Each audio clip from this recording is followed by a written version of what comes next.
is the allotment diary that I promised you guys in the last video. So I'm basically just going to work from this greenhouse all the way up to the top and just sort of talk about what's happened this year, what I've grown in the beds. As I usually say in Instagram, please do excuse the mess. It is, well, the plot has been neglected a little bit over the past 2 months, just due to one thing or another. So this is the first of my 2 greenhouses. I'm really lucky to have inherited 2 greenhouses here on the allotment. Both needed some repair work, which was done with these perspex panels here. So they are half plastic and half glass now, but they are really handy to have. So this greenhouse at the beginning of the year was a mess. It was basically just a dumping site. There was a load of old wooden planters in here which needed to be removed. It was a jungle of weeds from last year, and so I cleared all that away, gave it a wash down, got rid of it all, and then this is where the tomatoes were grown this year. So I had tomatoes, chilies and cucumbers in here this year. This year, compared to last year, my tomatoes weren't as brilliant. Now, I did grow different varieties. This year I grew Alicante, Moneymaker and Alyssa Craig. I wasn't bowled over by the tomatoes like I was last year.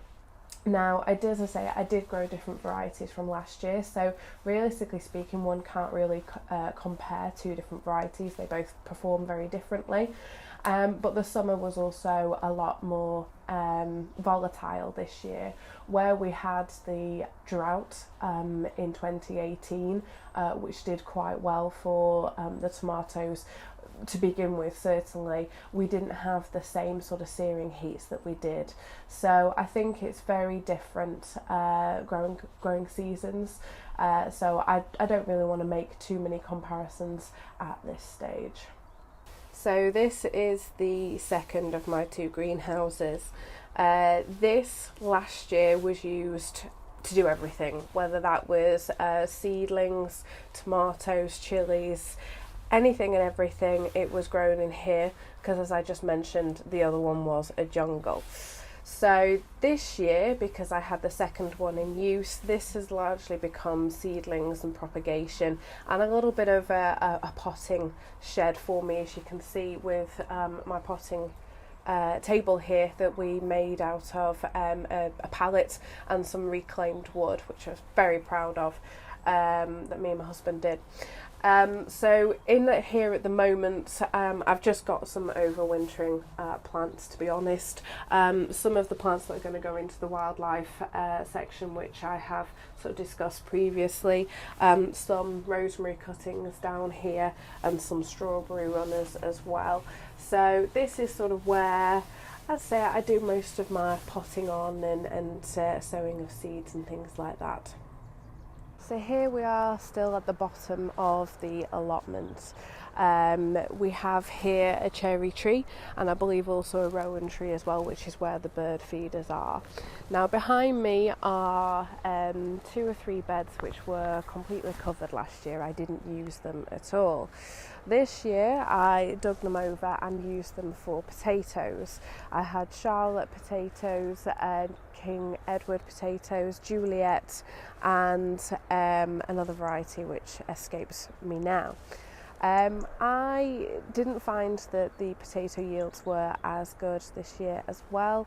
I suffered with blight quite badly here on the plot, both in this bed and the bed further up where I had some other potatoes.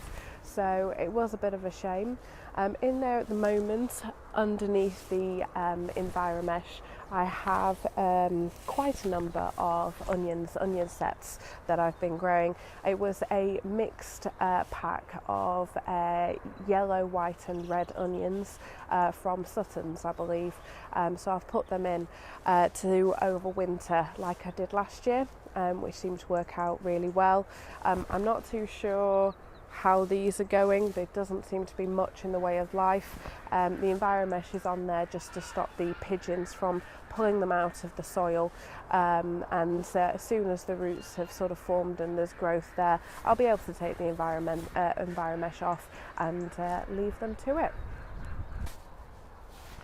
So behind me here, to my right hand side, your left, is or was the strawberry bed. As you can see, they're all sort of going yellow with the cold and that sort of thing, but I believe that they should come back next year, and I have also taken quite a number of runners off them as well. To my left here was a bed that did various different things. So I had peas in at one point, and some edible flowers and sweet peas at the back.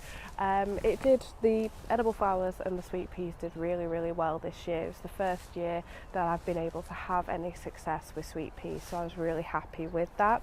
The bed to further on across there, which is sort of a yellowy mess at the moment, is some green manure that I sowed and I left for way too long, because the bees absolutely adored it. If you have seen my first video, you'll have seen it dancing around in the wind with the beautiful yellow flowers just absolutely covered in bees. So you're only supposed to leave it for a specific amount of time. I think I left it for double that, just purely because of the fact that the bees loved it so much. So I'm just waiting for that to die down. I'll keep on chopping it up, and then I'll be slowly digging it into the soil between now and spring. So to my left here, to your right, we have the wildlife bed, which obviously is the subject for the other set of videos that I'm doing. At the moment, it doesn't look like much. I'm so behind my schedule that I had imposed on myself, it isn't true, but it is what it is. We'll keep on working. So you will see the hopefully transformation from patch of mud to beautiful, luscious herbs and flowers for the wildlife over the next couple of months. To my right, your left, are my two brassica beds, which, as you can see, is just basically doing what it wants to do at the moment. I took the EnviroMesh off a couple of weeks ago because basically they needed to grow and the EnviroMesh was holding them down. So I'm seeing how it goes. They were actually planted mid-summer, so to be honest, I'm not really expecting much from them, but as I don't need the beds right now, I'm just letting them do their thing, and if I get some goodies off of it, then happy days. Next year I'm going to be growing less brassicas, to be honest. Spinach, kale and chard are really like the main brassicas that we eat in the Sheffield Secret Gardener household. We don't eat a lot of broccoli and cauliflower. I know that sounds strange, but it's true.